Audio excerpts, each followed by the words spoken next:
الحمد لله نحمده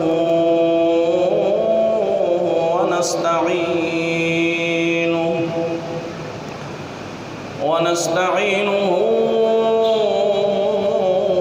ونستغفره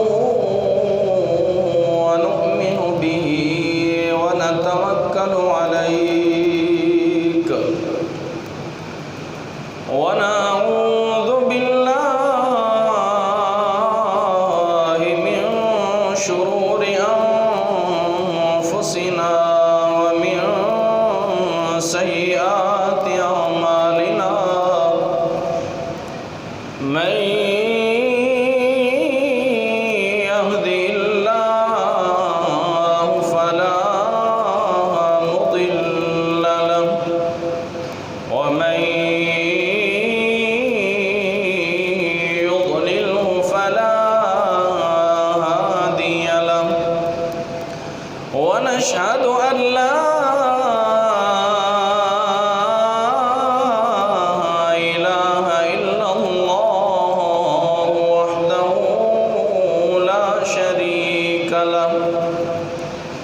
وأشهد أن محمدًا عبده ورسوله أما بعد فأعوذ بالله من الشيطان الرجيم بسم الله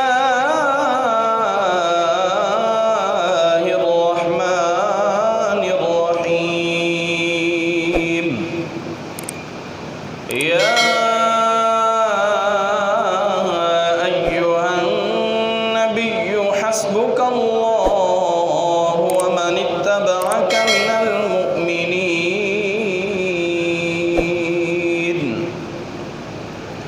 آمنت بالله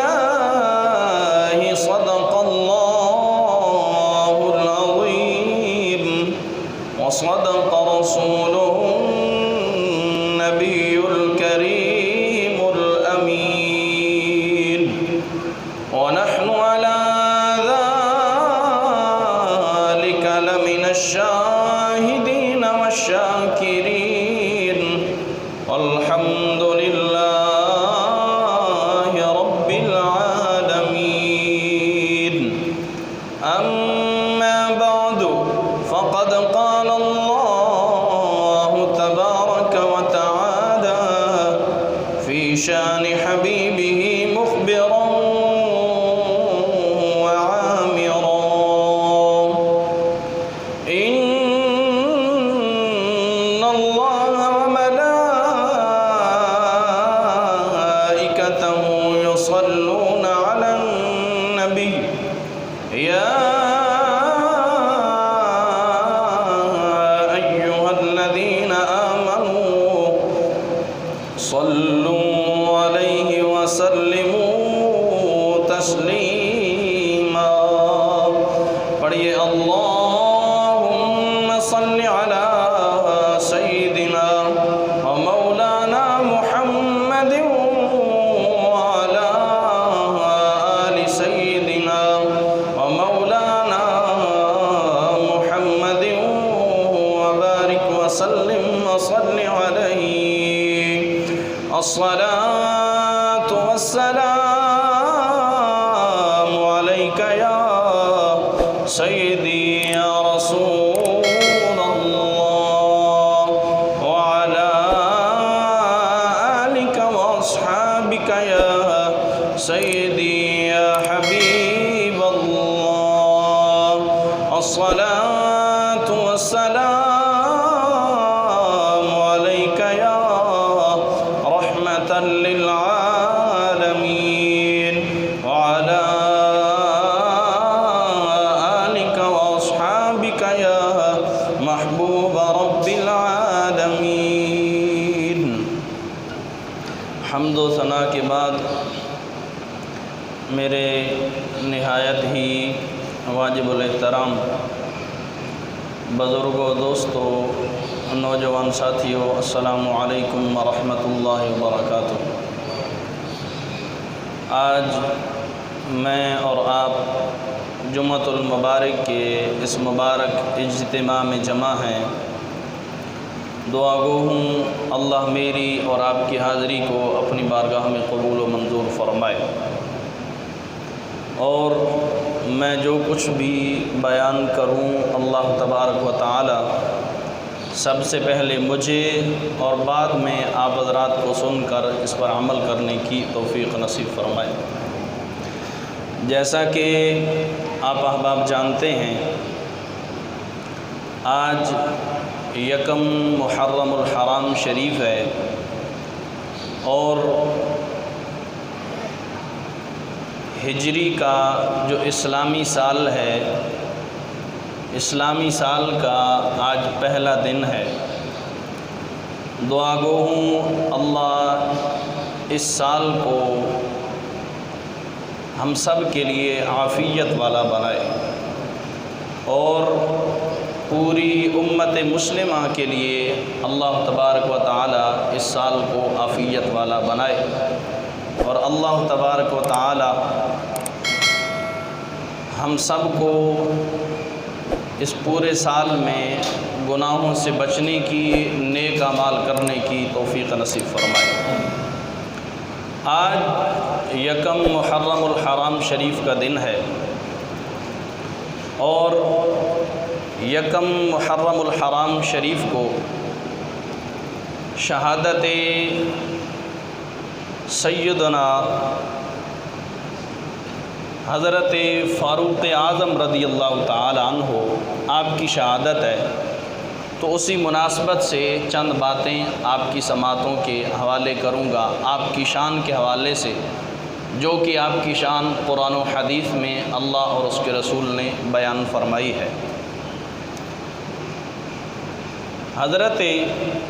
فاروق اعظم رضی اللہ تعالی عنہ، جو کہ حضور علیہ الصلاۃ کے دوسرے خلیفہ ہیں،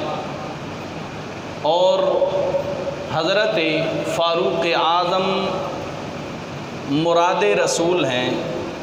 یعنی حضور نے ان کو خود طلب فرمایا ہے اور ان کے لیے دعا فرمائی ہے کہ اے اللہ اسلام کو عمر کے وجہ سے عزت عطا فرما۔ یہ دعا آپ کے حق میں حضور علیہ الصلاۃ نے فرمائی۔ امیر المؤمنین خلیفہ دوم حضرت فاروق اعظم رضی اللہ تعالی عنہ، آپ نے جب اسلام قبول کیا، آپ کے اسلام قبول کرنے کی وجہ سے اسلام کو بہت عزت ملی۔ پہلے مسلمان چھپ کر عبادت کیا کرتے تھے، اور اسی سال حضور کے چچا سیدنا امیر حمزہ نے بھی اسلام قبول کیا، لیکن جب امیر المؤمنین حضرت فاروق اعظم رضی اللہ تعالی عنہ آپ نے اسلام قبول کیا، آپ حضور کی بارگاہ میں آئے اور عرض کرنے لگے یا رسول اللہ کیا ہم حق پر نہیں ہیں؟ تو حضور نے فرمایا ہم حق پر ہیں۔ تو حضرت امیر المؤمنین فاروق اعظم رضی اللہ تعالی عنہ نے فرمایا، آگے سے عرض کرنے لگے کہ یا رسول اللہ آج کے بعد ہم چھپ کر عبادت نہیں کریں گے، بلکہ سر عام جو ہے اللہ کی عبادت کریں گے۔ پھر جب آپ اسلام قبول آپ نے کر لیا، تو پھر علل اعلان مسلمان جو ہے وہ اللہ کی عبادت کرنے لگے۔ آپ کا نام عمر ہے، آپ کی کنیت ابو حفص ہے، اور آپ کا لقب فاروق اعظم ہے۔ قرآن مجید فرقان حمید کی جو آیہ مقدسہ میں نے تلاوت کرنے کا شرف حاصل کیا ہے، اللہ نے فرمایا یا ایھا النبی حسبک اللہ ومن اتبعک من المؤمنین، فرمایا اے غیب کی خبریں بتانے والے نبی، حسبک اللہ، اللہ تمہیں کافی ہے، اور یہ جتنے مسلمان ہیں یہ تمہارے پیروکار ہوئے۔ یہ اللہ نے قرآن مقدس میں ارشاد فرمایا۔ اسی آیہ مقدسہ کے شان نزول میں حضرت عبداللہ بن عباس رضی اللہ تعالی عنہ آپ روایت کرتے ہیں کہ یہ آیہ مقدسہ حضرت فاروق اعظم کے اسلام قبول کرنے سے متعلق نازل ہوئی ہے، یعنی جس وقت حضرت فاروق اعظم نے اسلام قبول کیا تو اس وقت اللہ نے اس آیت کو نازل کیا۔ اس کے دو ترجمے ہیں، ایک یہ ہے کہ اللہ تبارک و تعالی آپ کو کافی ہے اور ان مسلمانوں کو بھی کافی ہے جنہوں نے آپ کی پیروی کی۔ دوسرا ترجمہ کہ اللہ آپ کو کافی ہے اور آپ کی پیروی کرنے والے مسلمان آپ کو کافی ہیں۔ تو یہ آیہ مقدسہ حضرت فاروق اعظم رضی اللہ تعالیٰ عنہ آپ کے حق میں جو ہے وہ نازل ہوئی ہے، حضرت عبداللہ بن عباس رضی اللہ تعالیٰ عنہ کی روایت کے مطابق۔ حضرت امیر المؤمنین فاروق اعظم رضی اللہ تعالیٰ عنہ آپ کے دور میں اللہ نے مسلمانوں کو بہت زیادہ عزتوں سے نوازا، اور حضرت فاروق اعظم رضی اللہ تعالیٰ عنہ آپ فرمایا کرتے تھے کہ میں تو وہ شخص ہوں کہ جب اونٹ چرانے جایا کرتا تھا اور اونٹ پھر گم ہو جایا کرتے تھے، مجھے ملتے نہیں تھے، تو میرا والد مجھے کہتا تھا کہ اس قابل بھی نہیں ہے کہ دو اونٹ چرائے۔ تو حضرت فاروق اعظم فرمایا کرتے تھے کہ یہ اسلام کی بدولت ہمیں عزت ملی ہے، آج اسلام نے ہمیں عزت دی ہے کہ عمر پوری دنیا کے اوپر حکمرانی کر رہا ہے۔ تو یہ وہ فاروق اعظم ہیں۔ آپ کی فضیلت میں جو احادیث شریف وارد ہیں، حضرت فاروق اعظم رضی اللہ تعالیٰ عنہ آپ کی فضیلت میں بہت ساری حدیث شریف وارد ہیں، جیسا کہ ترمذی شریف کی روایت ہے، حضور علیہ الصلاۃ والسلام نے ارشاد فرمایا، لو کان بعدی نبیّا لکان عمر بن الخطاب۔ حضور نے فرمایا کہ میرے بعد اگر کوئی نبی ہوتا تو وہ عمر ہوتا۔ یہ حضور علیہ الصلاۃ والسلام نے فاروق اعظم کے بارے میں فرمایا۔ یہ مرتبہ ہے حضرت فاروق اعظم رضی اللہ تعالی عنہ کا جو حضور علیہ الصلاۃ والسلام بیان فرما رہے ہیں کہ میرے بعد اگر کوئی نبی ہوتا تو وہ عمر ہوتا۔ اسی طرح حضرت عائشہ صدیقہ رضی اللہ تعالی عنہ آپ روایت کرتی ہیں کہ حضور علیہ الصلاۃ والسلام نے ارشاد فرمایا، انا لانظر الى شیاطین الجن والانس قد فروا من عمر۔ فرمایا میں بلا شبہ نگاہ نبوت سے دیکھ رہا ہوں کہ جن کے شیطان بھی، یعنی جنوں کے اندر جو شیطان ہوتے ہیں وہ بھی اور انسان کے شیطان بھی، دونوں میرے عمر کے خوف سے بھاگتے ہیں۔ یعنی فاروق اعظم وہ شخصیت ہے کہ اگر وہ کسی گلی میں آ رہے ہوتے، آگے سے شیطان آتا تو وہ اپنا راستہ فاروق اعظم کے ڈر کی وجہ سے بدل لیتا تھا۔ تو یہ ہے فاروق اعظم رضی اللہ تعالیٰ عنہ، یہ آپ کا رعب اور دبدبہ ہے، یعنی چاہے وہ جنوں کے شیطان ہوں یا انسانوں کے شیطان ہوں، دونوں فاروق اعظم سے بھاگتے ہیں۔ اسی طرح مدارج النبوہ میں شیخ عبدالحق محدث دہلوی رحمۃ اللہ تعالی علیہ آپ نے یہ حدیث شریف کوٹ کی ہے کہ حضور علیہ الصلاۃ والسلام نے فرمایا، عمر با من است ومن با عمرم حق با عمر است ہر جا کے باشد۔ فرمایا عمر مجھ سے ہے اور میں عمر سے ہوں۔ یہ حضور حضرت فاروق اعظم کے بارے میں فرما رہے ہیں۔ فرمایا عمر مجھ سے ہے اور میں عمر سے ہوں، اور عمر جس جگہ بھی ہوتے ہیں فرمایا حق ان کے ساتھ ہوتا ہے۔ تو یہ فرمان حضور علیہ الصلاۃ والسلام کا حضرت فاروق اعظم کے بارے میں ہے کہ عمر جس جگہ بھی ہوتے ہیں حق ان کے ساتھ ہوتا ہے۔ اسی طرح ترمذی شریف میں حضرت ابن عمر رضی اللہ تعالیٰ عنہ سے روایت ہے کہ حضور علیہ الصلاۃ والسلام نے ارشاد فرمایا، ان اللہ جعل الحق لسان عمر وقلبہ۔ فرمایا اللہ تبارک و تعالی نے عمر کی زبان اور عمر کے دل پر حق کو جاری فرمایا ہے۔ یعنی عمر جب بھی بولتا ہے تو حق بولتا ہے، عمر جب بھی کوئی سوچتا ہے اپنے دل میں تو حق سوچتا ہے۔ یہ حضور علیہ الصلاۃ والسلام نے حضرت فاروق اعظم کے بارے میں فرمایا۔ ایک اور طبرانی شریف میں حضرت ابو سعید خدری رضی اللہ تعالی عنہ آپ سے روایت ہے کہ حضور علیہ الصلاۃ والسلام نے ارشاد فرمایا، من ابغض عمر فقد ابغضنی ومن احب عمر فقد احبنی، فرمایا جس نے عمر سے بغض رکھا اس نے میرے ساتھ بغض رکھا، فرمایا جس نے عمر سے محبت کی اس نے میرے ساتھ محبت کی۔ تو یہ ہیں فاروق اعظم رضی اللہ تعالیٰ عنہ۔ اور حضرت ابو ہریرہ رضی اللہ تعالیٰ عنہ آپ روایت کرتے ہیں، حضور علیہ الصلوۃ والسلام نے ارشاد فرمایا وَلَقَدْ كَانَ فِي مَا قَبْلَكُم مِّنَ الْأُمَمِ مُحَدِّثُونَ فَإِن يَكُ فِي أُمَّتِي أَحَدٌ فَإِنَّهُ عُمَرُ، فرمایا تم سے پہلے جتنی بھی امتیں آئیں ان میں محدث ہوئے ہیں، تو حضور نے فرمایا اگر میری امت میں کوئی محدث ہے تو وہ میرے عمر ہے، یعنی میری امت میں اگر کوئی محدث ہے تو وہ فاروق اعظم رضی اللہ تعالیٰ عنہ ہے۔ اسی طرح حضرت معاویہ رضی اللہ تعالیٰ عنہ فرماتے ہیں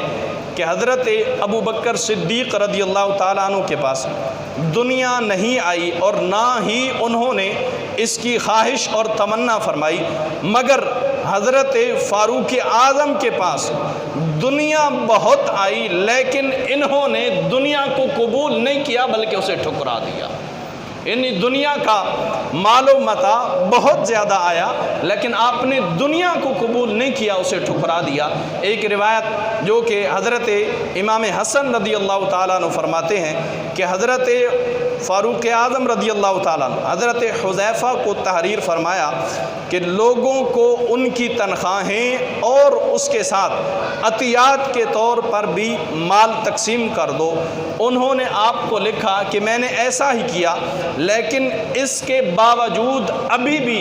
مال بہت زیادہ موجود ہے، تو حضرت عمر نے ان کو تحریر فرمایا کہ یہ سارے کا سارا مال مال غنیمت ہے جو خدا تعالیٰ نے مسلمانوں کو دیا ہے، لہذا یہ سارا مال انہی پر تقسیم کرو، یہ مال عمر کا اور اس کی اولاد کا نہیں ہے۔ یہ فاروق اعظم فرما رہے ہیں۔ ویسے آج کل کے دور میں تو ماشاءاللہ جتنے بھی ہمارے وزراء ہیں، ہماری حکومتیں ہیں، وہ یہی کوشش کرتے ہیں کہ ہم نے اپنا پیٹ بھرنا ہے، اپنے لیے کچھ بنانا ہے، چاہے لوگوں کو کچھ ملے نہ ملے۔ لیکن فاروق اعظم نے اپنے دور عدل میں ایسی سینکڑوں مثالیں قائم کی ہیں جن سے ہمیں یہ سبق حاصل کرنا چاہیے کہ جس طرح کی حکمرانی ہمارے آباء و اجداد نے، صحابہ نے کی ہے، ہم بھی اسی طرح کی جو نظام ہے اپنے ملک میں لائیں۔ حضرت فاروق اعظم رضی اللہ تعالیٰ عنہ آپ نے ہر غریب کو اور ہر مظلوم کو جس کے ساتھ بھی ظلم کیا گیا آپ ساتھ کھڑے ہوئے، حتیٰ کہ حضرت امیر المؤمنین فاروق اعظم رضی اللہ تعالیٰ عنہ آپ ایک مرتبہ جا رہے تھے تو راستے میں آپ کو ایک عورت سے ملاقات ہوتی ہے، تو وہ عورت حضرت فاروق اعظم رضی اللہ تعالیٰ عنہ آپ سے مخاطب ہو کے کہتی ہے کہ اے امیر المؤمنین، میرے پاس تیل کی شیشی تھی، اس تیل کی شیشی سے تیل زمین پر گرا جس کی وجہ سے زمین نے سارا تیل جو ہے پی لیا۔ حضرت فاروق اعظم رضی اللہ تعالیٰ عنہ آپ جلال میں آ گئے اور آپ اسی مقام پہ کھڑے ہو کے زمین سے مخاطب ہو کے کہنے لگے کہ اے زمین، کیا عمر نے تیرے اوپر عدل نہیں کیا ہے؟ اگر عدل کیا ہے تو اسی وقت تیل باہر نکال دے، اور پھر اس زمین نے اسی وقت تیل باہر نکال دیا۔ تو یہ ہیں فاروق اعظم رضی اللہ تعالیٰ عنہ۔ آپ کی زندگی میں بہت ساری عدل کی مثالیں ہمیں ملتی ہیں، حتیٰ کہ وقت کے امیر المؤمنین ہونے کے باوجود آپ اپنی پشت پر رات کے وقت میں دانے اٹھا کر لوگوں کے گھروں میں پہنچایا کرتے تھے، اور رات کو گلیوں میں پھر کر آپ پہرا دیا کرتے تھے کہ کہیں ایسا نہ ہو کہ عمر کی سلطنت میں کوئی بھوکا سو جائے اور کل قیامت والے دن عمر کو جواب دینا پڑے۔ نہ جانے آج ہمارے ملک میں کتنے ہزاروں لوگ جو ہے وہ ظلم کی چکی میں پس رہے ہیں، جن کے پاس کھانے کے لیے 2 وقت کی روٹی بھی نہیں ہوتی ہے۔ تو حضرت فاروق اعظم فرمایا کرتے تھے، حتیٰ کہ حضرت فاروق اعظم وہ شخصیت ہیں جن کو حضور نے جنت کی بشارت دے رکھی تھی، پھر بھی اس کے باوجود حضرت امیر المؤمنین اس قدر موت سے خوف کھاتے تھے، اس قدر عدل کا نظام آپ نے قائم کیا۔ اور حضرت فاروق اعظم رضی اللہ تعالیٰ عنہ امیر المؤمنین، وقت کے امیر المؤمنین ہے، مسند خلافت پر تشریف فرما ہے۔ حضرت فاروق اعظم رضی اللہ تعالیٰ عنہ ایک مرتبہ اپنی مسند پر بیٹھے ہیں، سامنے سے ایک شخص آتا ہے اور مخاطب ہو کے حضرت فاروق اعظم سے کہتا ہے، اے امیر المؤمنین اپنی موت کو یاد رکھنا، کہ اپنی موت کو نہ بھول جانا۔ حضرت فاروق اعظم رضی اللہ تعالیٰ عنہ آپ نے جب اس شخص کی بات سنی، آپ رونے لگ گئے، زارو قطار رونے لگ گئے،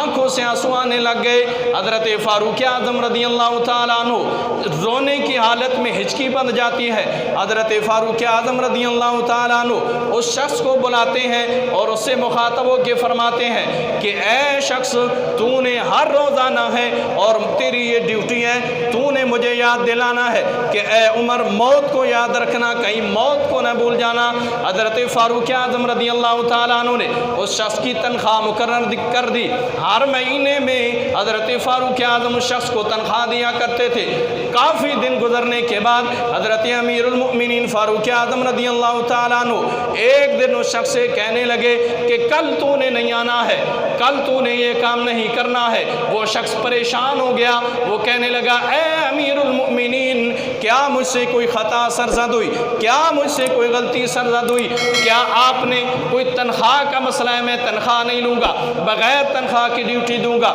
یا میری کوئی غلطی ہے جس کی وجہ سے آپ نے ملازم بدل لیا ہے؟ حضرت فاروق اعظم فرمانے لگے، نہیں نہیں، کوئی ایسی وجہ نہیں ہے، نہ میں نے ملازم بدلا ہے، نہ کوئی تنخواہ کا مسئلہ ہے، کوئی ایسا مسئلہ نہیں ہے۔ حضرت فاروق اعظم رضی اللہ تعالیٰ عنہ اپنی داڑھی مبارک کو پکڑتے ہیں، اس میں سے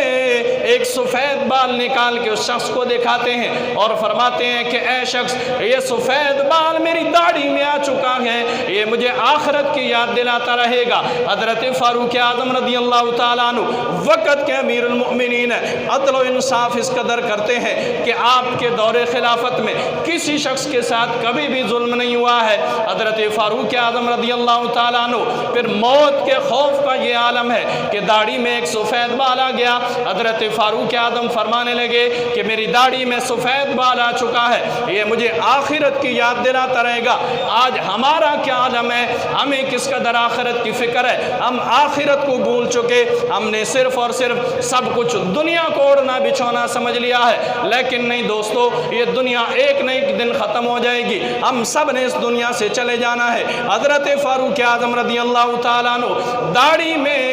ایک سفید بال کی وجہ سے آپ فرماتے ہیں یہ مجھے موت کی یاد دلاتا رہے گا۔ ہم بوڑھے ہو جاتے ہیں، پوری داڑیاں سفید ہو جاتی ہیں، پھر بھی ہمیں موت کا کوئی خوف اور غم نہیں ہوتا ہے۔ اسی مقام پہ میاں صاحب کیا خوب فرماتے ہیں کہ ہڈیاں کمر تے گیٹے کھڑکن، ہڈیاں کمر تے گیٹے کھڑکن، تے اڑ گیا لک تیرا اجے بھی بدیوں باز نہ آیو، اجے بھی بدیوں باز نہ آیو، واؤ شیر دلیرا۔ محبت سے کہہ دیجئے سبحان اللہ۔ اور حضرت فاروق اعظم رضی اللہ تعالیٰ عنہ آپ کے دور خلافت میں جب مصر میں آپ نے اپنا گورنر حضرت عمر بن عاص کو مقرر کیا، حضرت عمر بن عاص رضی اللہ تعالیٰ عنہ آپ کے پاس کچھ لوگ آئے اور کہنے لگے دریائے نیل ہر سال خشک ہو جاتا ہے اور ہر سال ہم سے ایک نوجوان لڑکی طلب کرتا ہے، ہم ایک نوجوان لڑکی دریائے نیل کے اندر بناؤ سنگار کر کے ایک کنواری لڑکی دریائے نیل کے اندر پھینکتے ہیں، پھر اس کے بعد دریائے نیل جاری ہوتا ہے، پانی خشک ہو جاتا ہے۔ حضرت امیر المؤمنین حضرت عمر بن عاص رضی اللہ تعالیٰ عنہ آپ فرماتے ہیں کہ یہ اسلام کے خلاف ہے، اسلام ایسی لغو باتوں کا درس نہیں دیتا، ہم ایسا نہیں کریں گے، یہ اسلام کے خلاف قدم ہے، اس وجہ سے ہم کوئی کواری لڑکی دریائے نیل میں نہیں پھینکیں گے۔ پھر وہ وقت بھی آیا جب دریائے نیل خشک ہو گیا، لوگ پھر حضرت عمر بن عاص کی بارگاہ میں حاضر ہوتے ہیں اور عرض کرتے ہیں دریائے نیل خشک ہو گیا ہے، پانی جاری ہونا رک گیا ہے۔ حضرت عمر بن عاص رضی اللہ تعالیٰ عنہ نے ایک خط حضرت فاروق اعظم رضی اللہ تعالیٰ عنہ کو لکھا کہ اے امیر المؤمنین، یہ مسئلہ ہے، یہ لوگ اس طرح کہتے ہیں کہ ہم دریائے نیل میں ہر سال ایک کواری لڑکی دریائے نیل کی نظر کرتے ہیں، بناؤ سنگار کر کے اس کے والدین سے اجازت طلب کر کے دریائے نیل میں پھینکتے ہیں، پھر دریائے نیل چلتا ہے۔ حضرت فاروق اعظم رضی اللہ تعالیٰ عنہ نے جب حضرت عمر بن عاص نے خط لکھا اور فرمایا میں نے یہ جواب دیا کہ اسلام ان لغو باتوں کا درس نہیں دیتا، اسلام ہمیں ایسی باتوں سے روکتا ہے، حضرت فاروق اعظم رضی اللہ تعالیٰ عنہ کو سارے حالات سے مطلع کیا گیا۔ آپ نے فرمایا آپ نے ٹھیک جواب دیا ہے، اسلام ہمیں ایسی لغو اور بیہودہ باتوں کو مٹانے کے لیے آیا ہے، اور اس خط کے ہمراہ ایک رکا روانہ کر رہا ہوں، تم اس کو دریائے نیل میں ڈال دینا۔ جب وہ رکا حضرت عمر بن عاص کو پہنچا تو آپ نے اسے کھول کر پڑھا، اس میں لکھا ہوا تھا من عبد اللہ امیر المؤمنین الى نیل مصر اما بعد فإن كنت تجری من قبلك فلا تجری وإن كان اللہ یجریک فأسأل اللہ الواحد القہار ان یجریک، یعنی اے اللہ کے بندے، عمر امیر المؤمنین کی طرف سے مصر کے دریائے نیل کو معلوم ہو کہ اگر تم بذات خود جاری ہوتا ہے تو مت جاری ہو، اور اگر خدا عز و جل تجھ کو جاری کرتا ہے، اگر خدا عز و جل تجھ کو جاری فرماتا ہے تو میں اللہ واحد قہار سے دعا کرتا ہوں کہ وہ تجھے جاری فرما دے۔ حضرت عمر بن عاص رضی اللہ تعالیٰ عنہ نے امیر المؤمنین حضرت فاروق اعظم کے اس رکا کو رات کے وقت دریائے نیل میں ڈال دیا۔ مصر والے جب صبح نیند سے بیدار ہوتے ہیں کیا دیکھتے ہیں کہ اللہ تبارک و تعالیٰ نے اس طرح اس نیل کو دریائے نیل کو جاری فرما دیا ہے کہ 16 ہاتھ پانی اور زیادہ چڑھا ہوا ہے، دریائے نیل اس طرح کبھی نہیں سوکھا۔ اور مصر والوں کی یہ جاہلانہ رسم ہمیشہ کے لیے حضرت فاروق اعظم نے ختم کر دی۔ یہ حضور کے غلام کی طاقت کا اثر ہے کہ آپ نے ایک دریائے نیل کو ایک خط لکھا کہ وقت کا امیر المؤمنین تمہیں حکم دیتا ہے، اگر اللہ کے حکم سے چلنا ہے تو چل، اگر اپنی مرضی سے چلتا ہے تو پھر نہ چل۔ اور یہ تھے حضور علیہ السلام کے غلام، دنیا پر عدل و انصاف قائم کرنے والے، جن کی بات دریا بھی مانتے تھے۔ آج اسی وجہ سے دنیا کے اوپر عدل اور انصاف قائم نہیں ہوتا، چونکہ ہمارے جو وزراء ہیں، جو بادشاہ ہیں، وہ خود ظالم ہیں، وہ خود عوام کا بھلا نہیں چاہتے ہیں۔ تو یہ تھے امیر المؤمنین فاروق اعظم، جن کے بارے میں حضور نے فرمایا عمر وہ ہے کہ ان کے دل اور ان کی زبان پر اللہ تبارک و تعالی حق کو جاری فرماتا ہے، اور یہ وہ عمر ہیں جن کی وجہ سے اللہ نے اسلام کو عزت عطا فرمائی ہے۔ دعا گو ہوں اللہ تبارک و تعالی امیر المؤمنین حضرت فاروق اعظم رضی اللہ تعالیٰ عنہ آپ کے درجات میں بلندی عطا فرمائے۔